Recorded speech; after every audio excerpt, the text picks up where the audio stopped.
Good morning. How are we doing today?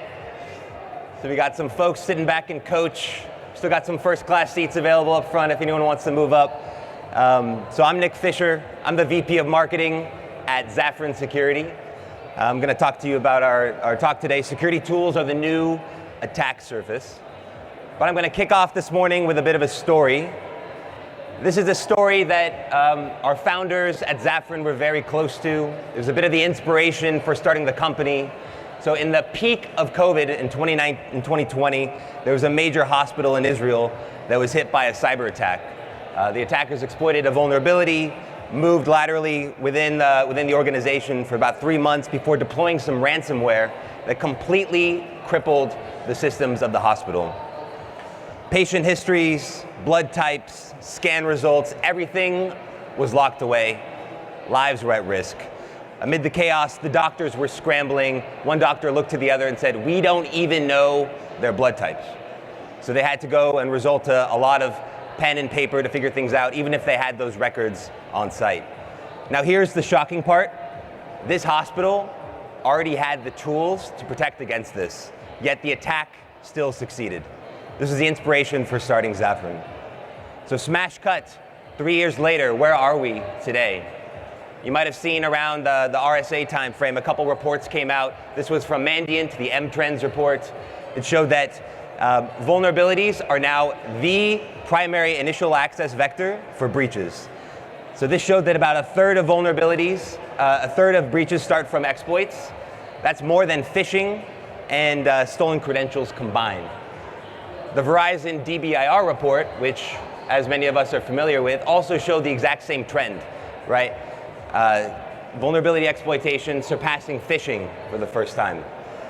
Very similar story. Here's another stat that we found very interesting. This came out earlier this year. So vulnerabilities with a CVSS score of medium are more exploited than the highs and criticals combined.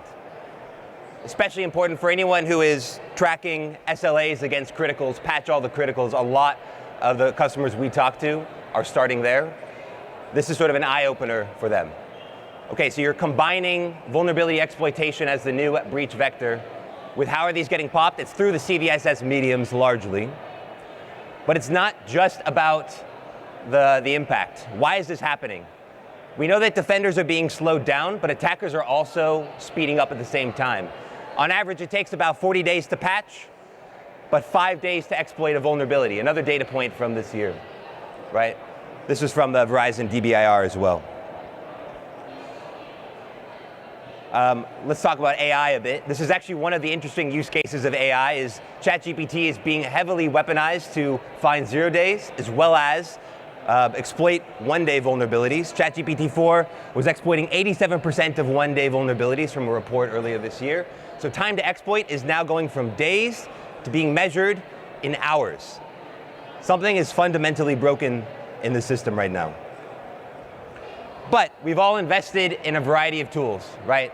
So we're protected. Here's some more stats for you. On average, an enterprise has between 60 and 80 tools deployed in their organization. We talk to customers who have upwards of 150. Okay, so each new attack surface in the organization gets a new tool, and the tool sprawl piles up. I'm sure many folks in the audience here are grappling with this today. We've deployed a lot of these tools. We're configuring them, but there's a challenge here.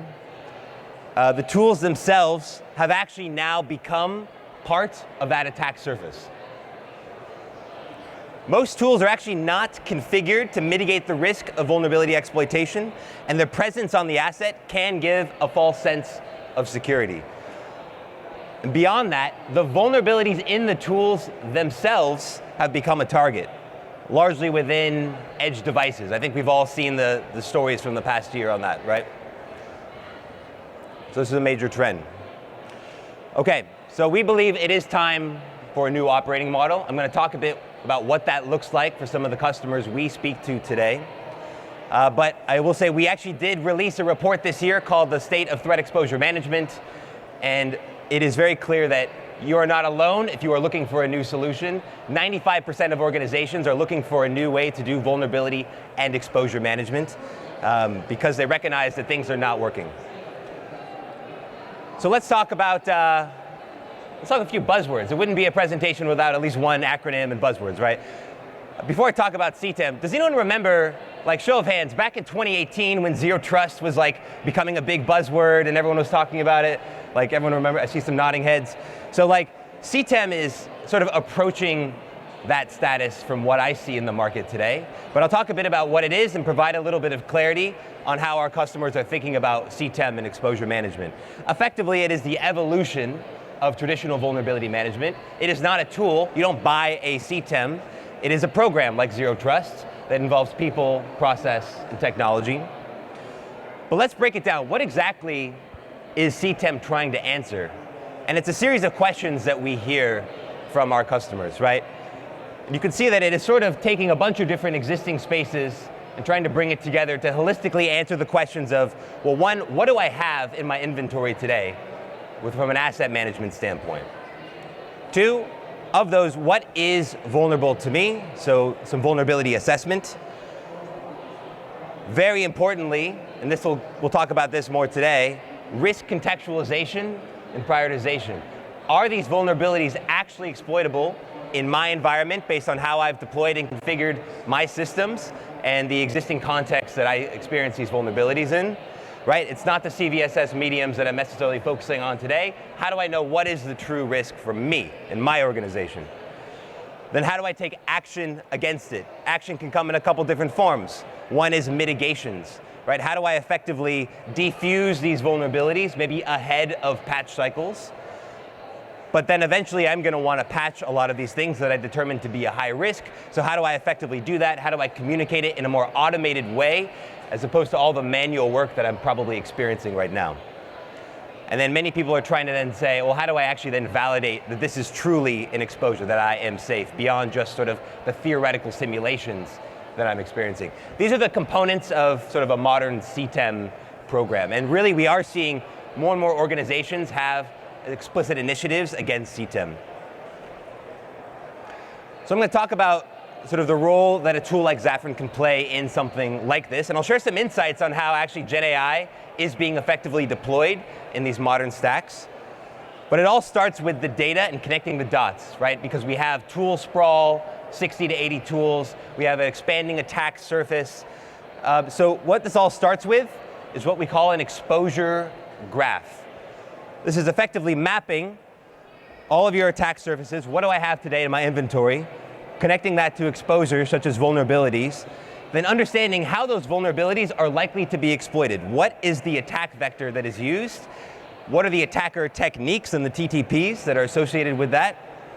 And then what are the security controls that can effectively come in and mitigate that? Not just the presence of something like a Palo Alto firewall, but going a little bit deeper to say, what is the actual rule that can be configured and deployed to block that? In this case, a brute force attempt of the regression vulnerability we remember from last year. So this is what underpins a lot of the insight that can help you deploy an effective exposure management program.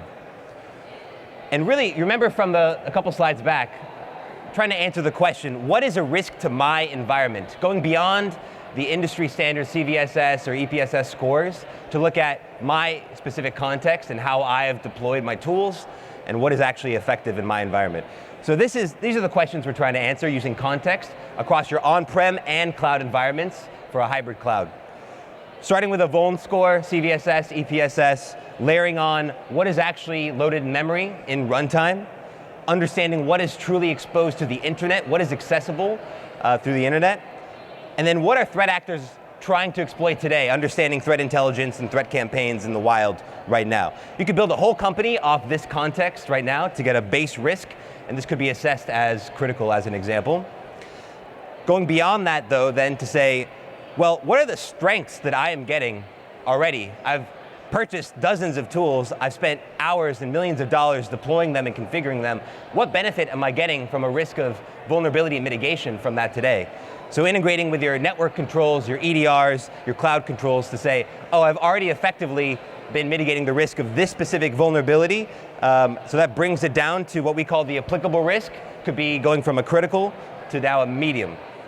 So this is all context of one vulnerability. Doing this at scale across the million in your stack could have a real business impact to you. Okay.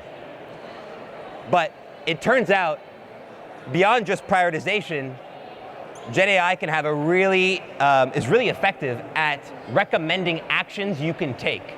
And if you remember earlier, I was talking about two types of actions, mitigations and remediation. And so what we can do is we can come in and say, not just for one vulnerability, but at scale, if I enable this one feature in my CrowdStrike, it can mitigate 5,000 plus findings across 500 plus assets, just as an example. So that is something that you can do entirely within the security team without having to go to the IT infrastructure team, take action for. But when it comes to patching and remediation, typically a hybrid organization has tons of duplicate tickets across, maybe your Wiz on the cloud and Tenable on-prem and Sneak in the AppSec. You've got all these duplicate tickets. If you can deduplicate these to identify the one golden ticket that's going to patch and fix 100 to 1,000 critical CVEs, auto-assign it to the right user, that takes a ton of the manual work out of understanding how to operationalize these fix workflows that can effectively reduce your mean time to remediation. So this is actually another great use case of how Gen AI can come in and understand that this is the one deduplicated ticket that you should be using to assign and map it to the right owner. So these are some really powerful deployments of how to take action against it. So I want to bring it all back up. I talked about this new operating model. For a lot of our customers today, this is what it looks like. Sort of a three-phased approach. A lot of folks have vulnerability findings fragmented across all those tools, right? First, come in, do good discovery, deduplication and normalization, a single source of truth of your vulnerability inventory. Then it goes to assessing what is your true exposure, right? This isn't a basic CVSS score. This is understanding what's in runtime, what is exposed to the internet, what are the what are active threats in the wild that are actively trying to exploit this, what is the asset criticality, so I understand both the likelihood and impact of these vulnerabilities, and very importantly, am I getting credit? Am I taking into account in an automated way the impact of the security defenses that I've already deployed, configured, and spent millions of dollars on? So understanding your strengths and how that's helping you prioritize is critical. And then, of course, mobilizing a response, auto-assigning it to the right owner for patching, or deploying mitigations to diffuse ahead of patch cycles, which really takes power back into the hands of the security teams, right? So this is a way to operationalize a modern threat exposure management program and what we see today. So it starts with having that really good data that underpins it, and really doing this in an automated way across a hybrid cloud, on-prem, and in the cloud environments. So what, right? Okay, all these features and technology, what does it get you? On average, what we see from our customers today, you can de-risk 90% of critical vulnerabilities overnight. Those 90% of those vulnerabilities are effectively bullshit to you based on how you have deployed and configured your controls and what is in runtime and internet exposed. But then we say, okay, well, here are the 10% that are likely to cause an incident. How do you quickly, in an automated way, mitigate and fix those? And there's a massive cost savings, of course, you can get to really understand the ROI of your defenses. What's doing well for you today? How is that measured against all of your tools? And you can take a strategic lens to how you can optimize your security stack from that there. All right, but I want to now talk about an emerging practice that is very interesting we're seeing in companies that are fairly mature on their threat exposure management journey.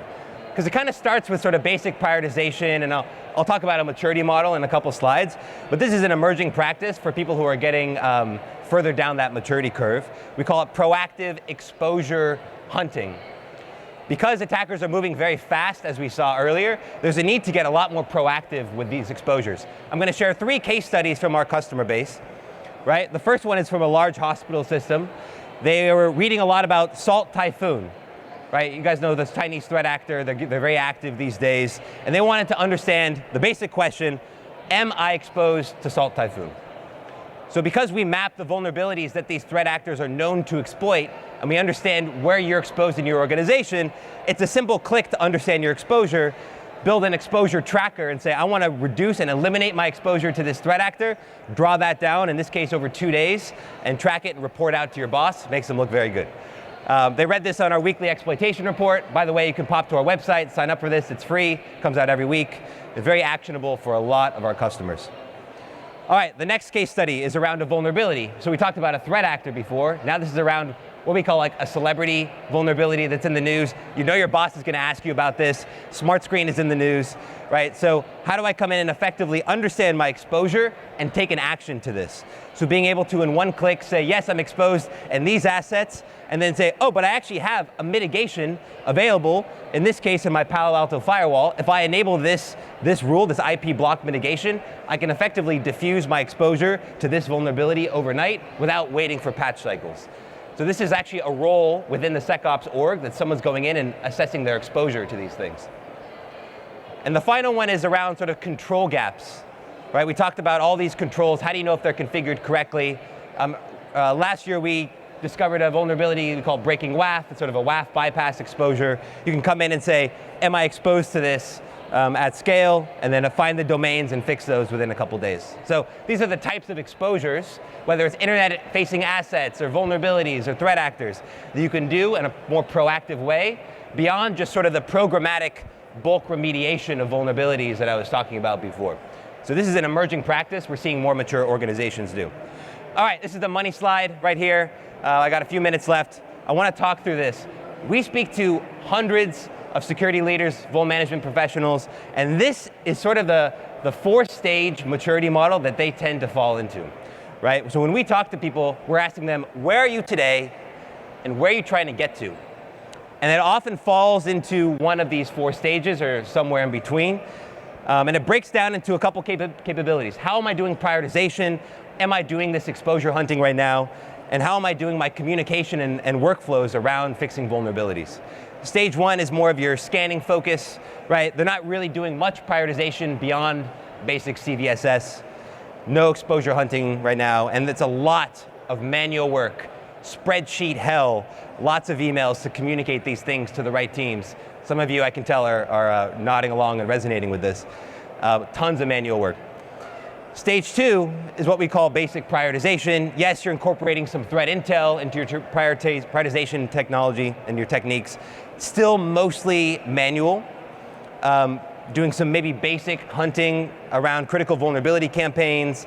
Lots of manual ticket assignment over to the IT teams as well. Stage 3 is what we call risk-based vulnerability management, right? This is where you're now incorporating a lot more threat intel and asset and business context to understand the likelihood and impact of vulnerabilities as they're released. You have maybe more defined processes for investigating critical vulns and threat, and maybe you're doing automated ticket assignment through like an RBVM tool, or maybe you're using like ServiceNow VR is a common one we often see. Stage 4 is where a lot of people are trying to get to, but it's going to be a multi-year journey, right? This is more of that continuous threat exposure management, prioritizing by understanding truly what is a risk to me and my environment in an automated way, internet exposure, runtime, understanding my defenses and how I've deployed and configured those today, and how that impacts what is truly exploitable for me. Hunting is that sort of continuous, proactive identifying and mitigating of those critical threats, like those case studies I showed earlier, and a lot more of automation around the ticketing and real-time dashboards to assess how our progress is on fixing these vulnerabilities. All right, I got about a minute left. I'll just finish by saying you can really get actionable insights with a low lift using a tool like this, right? You can come in, and these are agentless tools. You can come in and say, within the first hour, you're going to get this stuff deployed, connect to your whole stack, your scanners, your defenses, and you're going to get a lot of visibility within that first day. Full asset inventory with internet-facing risks. Here are the biggest risks to my organization, and here are the gaps in my security tools, and some quick wins on those mitigations. I can just deploy this one feature in my CrowdStrike that's going to mitigate 5,000 vulnerabilities. And in the first week, you're going to be taking high impact actions. Rapid remediation with that clear evidence embedded into the tickets, deploying the mitigations to diffuse the vulns across thousands of assets, and fortifying your defenses across evolving attacks. All right, if everyone could just turn around. See that booth over there? It says Zafran, Threat Exposure Management for your hybrid cloud. We're right over there. If you want to see it in action, or you want to just learn more about how customers are effectively deploying threat exposure management, we'd be happy to chat with you. See Liam and Heather right there. Say hi, wave your Everyone take a look. We're giving away some good stuff over there too. Thank you for the time. I got 5 seconds left. Nailed the timing.